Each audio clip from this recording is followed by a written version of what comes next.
அஸ்ஸலாமு அலைக்கும் வரஹ்மத்துல்லாஹி வபரகாத்துஹு. அல்ஹம்துலில்லாஹி ரப்பில் ஆலமீன். அல்லாஹுடைய மகத்தான அருளால உணர்வாய் உன்னை நெல்லை மண்டலம் சார்பாக இன்றைய தினம் கபரு ஜியாரத்து செய்வதற்காக நாமெல்லாம் இந்த சபையில் என்ன பண்ணிருக்கிறோம், மன்னரைகளை சந்திப்பதற்காக வந்திருக்கிறோம். அல்லாஹு ரப்புல் ஆலமீன் திருமறை குர்ஆனுடைய 67வது அத்தியாயம் 2வது வசனத்துல அல்லாஹ் ஒரு செய்தியை அழுத்தம் திருத்தமாக நமக்கெல்லாம் பாடம் எடுக்கின்றான். அல்லதி ஹலக்கல் மௌத்த வல் ஹயாத்த லி எபுலுவுக்கும் ஐயுக்கும் அகுசனு அமலா.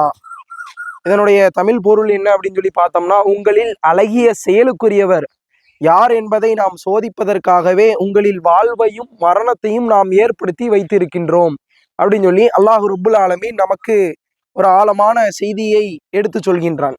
அப்போ நம்ம எல்லாருமே இந்த உலகத்துல ஒரு அழகானதொரு வாழ்வை வாழ்ந்து கொண்டு வருகின்றோம். யாருக்காவது ஏதாவது குறைபாடுகள் இருக்கின்றதா அப்படின்னு சொல்லி பார்த்தோம்னா, யாருக்கும் எந்த விதமான குறைபாடுகளும் பெரும்பாலும் இருக்காது.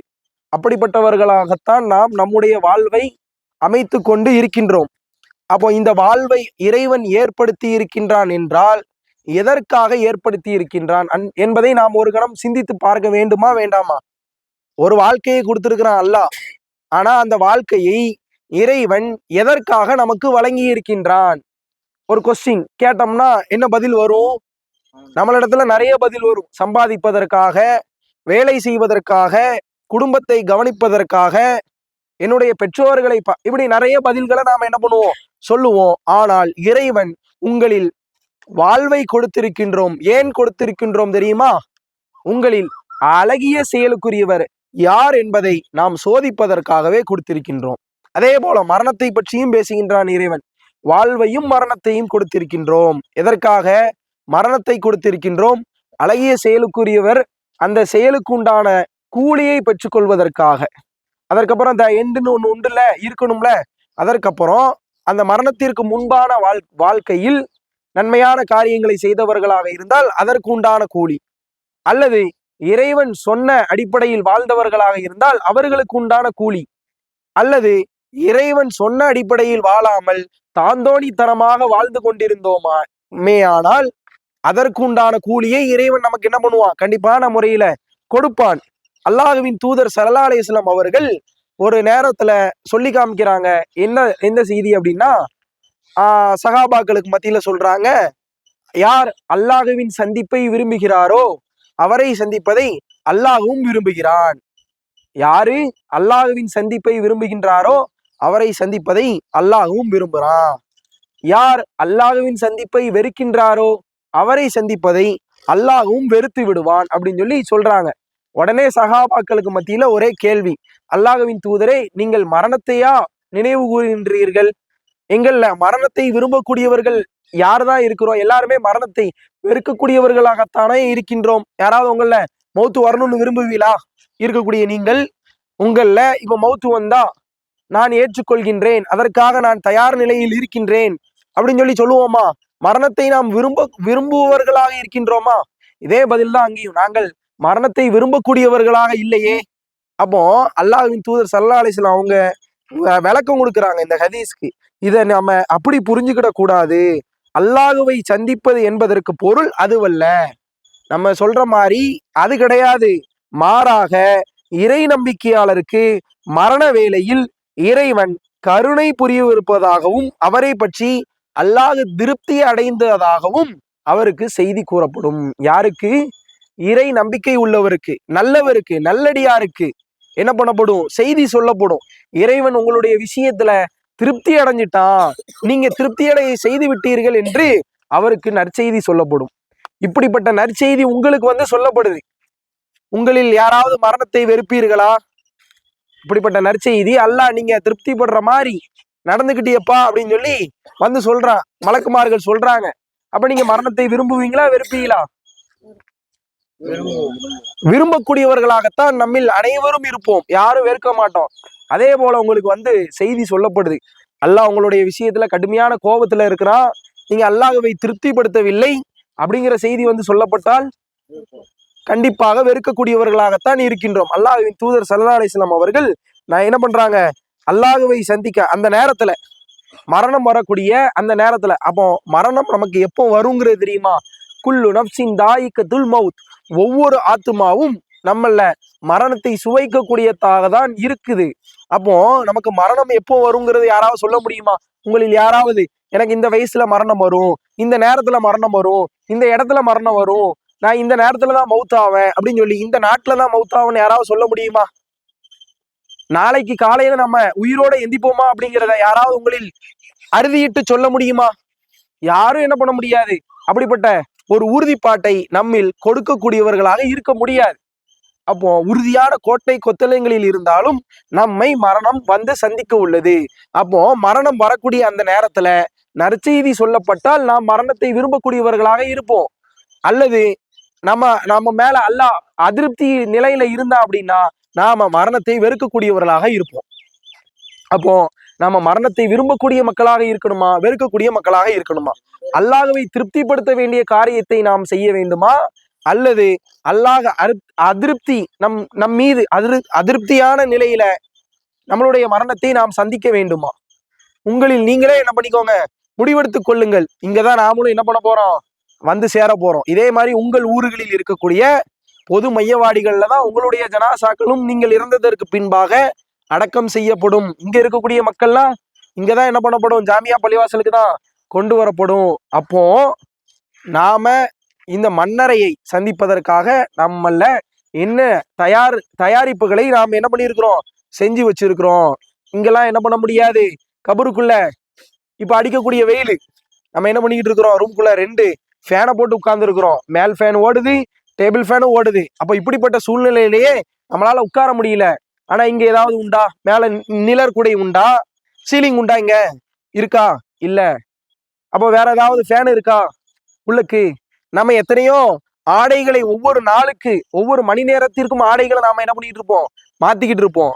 ஆனா இங்க வந்தா என்ன ஆடைதான், கஃன் துணி தான். வெள்ளை ஆடைகளை கொண்டு நம்மில் ஒரு போர்வை மாதிரி போத்தப்படும், அவ்வளவுதான். ஒரு சட்டை, ஒரு சாரங் மாதிரி ஒரு அமைப்பு நமக்கு கொடுக்கப்படும், அவ்வளவுதான்.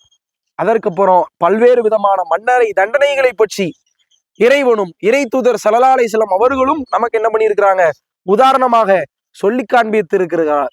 அப்போ நாம என்ன பண்ணணும், எல்லாத்துக்கும் தயார் நிலையில இருக்கும். நம்ம தயார் நிலையில இல்லை அப்படின்னா இறைவனின் சந்திப்பை வெறுக்கக்கூடிய மக்களாக இருந்துருவோம். அப்போ இன்ஷா அல்லாஹ் தயார் நிலைப்படுத்தலாமா? இன்ஷா அல்லாஹ். அதே போல மீண்டும் ஒரு செய்தி, அல்லாஹ்வின் தூதர் ஸல்லல்லாஹு அலைஹி வஸல்லம் அவர்கள் சொல்லி காட்டுகிறார்கள், ஒரு நேரத்துல ஒரு ஜனாசா ஒன்று கடந்து செல்கின்றது. என்ன பண்றாங்க, ஒரு ஜனாசா ஒன்று கடந்து செல்லப்படுகின்றது. அப்போ அல்லாஹ்வின் தூதர் ஸல்லல்லாஹு அலைஹி வஸல்லம் அவர்கள் ஒரு முன்னறிவிப்பை செய்கின்றார்கள். எப்படிப்பட்ட முன்னறிவிப்பு அப்படின்னா, அல்லாஹ்வின் தூதர் ஸல்லல்லாஹு அலைஹி வஸல்லம் அவங்க சொல்றாங்க, இவர் ஓய்வு பெற்றவர் அப்படின்னு சொல்லி சொல்றாங்க. என்ன சொல்றாங்க, இவர் ஓய்வு பெற்றவர் அப்படின்னு சொல்லி ஒரு முன்னறிவிப்பை செய்கின்றார்கள். அப்போ இதுல இருந்து நமக்கு கிடைக்கக்கூடிய பாடம் என்ன, அல்லது பிறருக்கு ஓய்வு அளித்தவர் அப்படின்னு சொல்லி 2 விளக்கங்களை சொல்றாங்க. இதுல நம்ம இந்த 2ல ஏதோ ஒன்னாதான் இருக்க போறோம். ஒண்ணு ஓய்வு பெற்றவர், அல்லாஹ்வின் தூதர் ஸல்லல்லாஹு அலைஹி வஸல்லம் அவங்க முன்னறிவிப்பு செஞ்சார அந்த அந்த மனிதருக்கு. அதே போல ஒன்று ஓய்வு பெற்றவராக இருப்போம், அல்லது ஓய்வு அளித்தவராக இருப்போம். இப்போ நீங்க அப்ளை பண்ணி பாருங்க. அதுக்கு விளக்கமாக அல்லாஹ்வின் தூதர் ஸல்லல்லாஹு அலைஹி வஸல்லம் அவங்க சொல்றாங்க, சகாபாக்களுக்கு மத்தியில கேள்வியாகுது, அல்லாஹ்வின் தூதரே ஓய்வு அளித்தவர்னா யாரு, ஓய்வு பெற்றவர்னா யாரு அப்படின்னு சொல்லி கேள்வி கேட்கப்படுது. அப்ப அல்லாஹ்வின் தூதர் ஸல்லல்லாஹு அலைஹி வஸல்லம் அவங்க என்ன பண்றாங்க, விளக்கம் சொல்றாங்க. இறை நம்பிக்கை கொண்ட ஒரு அடியான், அல்லாஹ்வின் தூதர் ஸல்லல்லாஹு அலைஹி வஸல்லம் அவங்க சொல்றாங்க, இறை நம்பிக்கை கொண்ட அடியார் இறக்கும் போது இவ்வுலகத்தின் அனைத்து விதமான துன்பத்தில் இருந்தும் ஓய்வு பெறுகின்றார். இந்த உலகம்னாலே நமக்கு எப்படிப்பட்ட சூழ்நிலைகள் தான் இருக்கும், துன்பம் இருக்கும், நோய் இருக்கும், கஷ்டம் இருக்கும், இழப்புகள் இருக்கும், எல்லாம் சேர்ந்ததுதான் என்ன வாழ்க்கை, அப்படித்தானே? இது இல்லாம யாருக்காவது வாழ்க்கை உண்டா? இது இல்லாம நான் வாழ்க்கையை கடந்து வந்தேன்னு யாராவது சொல்ல முடியுமா? அப்போ இவ்வளவு துன்பங்கள் துயரங்கள் இருந்தாலும் அவர் என்ன பண்றார், எல்லா துன்பங்களில் இருந்தும் ஒரு மனிதர் இறை நம்பிக்கை கொண்ட ஒரு அடியார் ஓய்வு பெறுகின்றார். அப்போ இவர் முஸ்தரீஹ் அப்படிங்கிறாங்க. இன்னொரு மனிதரை பற்றி சொல்லுகின்றார்கள், ஓய்வு அளித்தவர். இவரு என்ன பண்றாரு அப்படின்னா, எல்லா விஷயங்களில் இருந்தும் இவர் என்ன பண்றாரு, எல்லாருக்கும் ஓய்வு கொடுத்துட்டு போறாரு. நம்ம கூட சொல்லுவோம்ல, சில ஆட்கள் இறந்துட்டாங்கன்னா சொல்லுவோம், என்ன சொல்லுவோம், எப்பா நல்ல மனுஷம்லாப்பா, நல்லா செய்வாரே, நல்லா இது பண்ணுவாரே, மக்களுக்கு நல்லதையே நினைப்பாரே அப்படின்னு சொல்லுவோம்ல. இவரெல்லாம் ஓய்வு பெற்றவர். உலகத்தினுடைய பல்வேறு விதமான துன்பங்களில் இருந்து ஓய்வு பெற்றவர் ஆவார். இப்ப நம்ம சொல்லுவோம், எப்படிப்பட்ட ஆட்களை சொல்லுவோம், எப்பா போய் சேர்ந்துட்டானா. சில சில நபர்களை சொல்லுவோம்ல, இறந்தோனே எப்பா போய் சேர்ந்துட்டான்பா, இவ்வளவு நாள் இருந்துகிட்டு பண்ணுன அழிச்சாட்டியம் என்ன, அட்டூழியம் என்ன, மக்களுக்கு செஞ்ச இடையூறுகள் என்ன, என்னெல்லாம் பண்ணிக்கிட்டு இருந்தா பாவி பையா அப்படின்னு சொல்லுவோம்ல. அப்படிப்பட்ட சூழ்நிலையில நாம இறந்தோம் அப்படின்னா அவரு உலகத்துல இருந்து அனைவருக்கும், மனிதர்களாகிய நமக்கு, விலங்குகளுக்கு, எல்லாத்துக்கும் ஓய்வு அளித்தவர் அப்படின்னு சொல்லி அல்லாஹ்வின் தூதர் ஸல்லல்லாஹு அலைஹி வஸல்லம் அவர்கள் சொல்லக்கூடிய செய்தி நமக்கு கிடைக்குது. அப்போ இந்த ரெண்டுல தான் நாமளும் ஒரு கேட்டகரியில இருப்போம். இப்ப நம்ம கேட்டகரியில நம்ம என்ன கேட்டகரியில இருக்கிறோம் அப்படிங்கிறத நாம என்ன பண்ணணும், சுய பரிசோதனை செய்யணும். இப்போ உள்ள நிலை என்ன, அதே மாதிரி நம்ம மரணிக்கக்கூடிய தருவாயில ஓய்வு அளித்தவராக நாம இந்த மன்னரையை சந்திக்கணுமா, அல்லது ஓய்வு பெற்றவராக இந்த மன்னரையை சந்திக்க விரும்பணுமா? எப்படிப்பட்டதா விரும்புறிய? ஓய்வு அளித்தவராக இருக்கணும்னு விரும்புறீங்களா, ஓய்வு கொடுத்தவராக இருக்க விரும்புறீங்களா? ஓய்வு பெற்றவராக நாம என்ன பண்ணணும், இருக்கணும். எல்லா விதமான துன்பங்களில் இருந்தும் நாம ஓய்வு பெற்று விட்டோம் எண்ணக்கூடிய நிலைதான் நாம் மன்னரையை சந்திக்கக்கூடிய அந்த தருவாயில இருக்கணும். நீங்க ஓய்வு பெற்றவர், ஓய்வு பெற்றவராக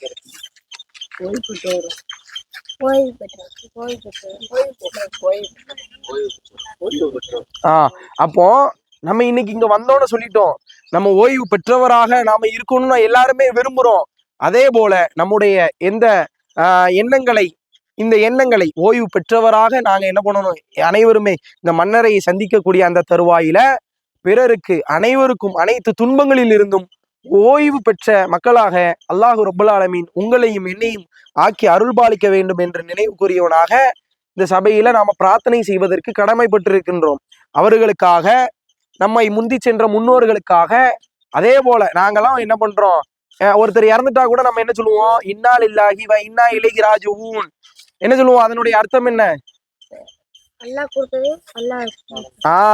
நாங்களும் அல்லாஹ்விடமே திரும்பி வரக்கூடியவர்கள் அப்படின்னு சொல்றோம்ல. அப்போ அந்த அடிப்படையில இவர்கள் எல்லாம் என்ன பண்ணிட்டாங்க, நம்மள முந்தி வந்து விட்டார்கள், நாம் பின்னால் வர இருக்கின்றோம். அப்போ இவர்களுக்காக இந்த இந்த இடத்துல அடக்கம் செய்யப்பட்டிருக்கக்கூடிய அந்த மக்களுக்காக அதிகமாக துவா செய்துவிட்டு, இறைவனிடத்திலே துவா செய்துவிட்டு, நமக்காகவும் துவா செய்துவிட்டு கலைந்து செல்வோம். அம்மாக. அஸ்ஸலாமு அலைக்கும் வரஹ்மத்துல்லாஹி வபரகாத்துஹு.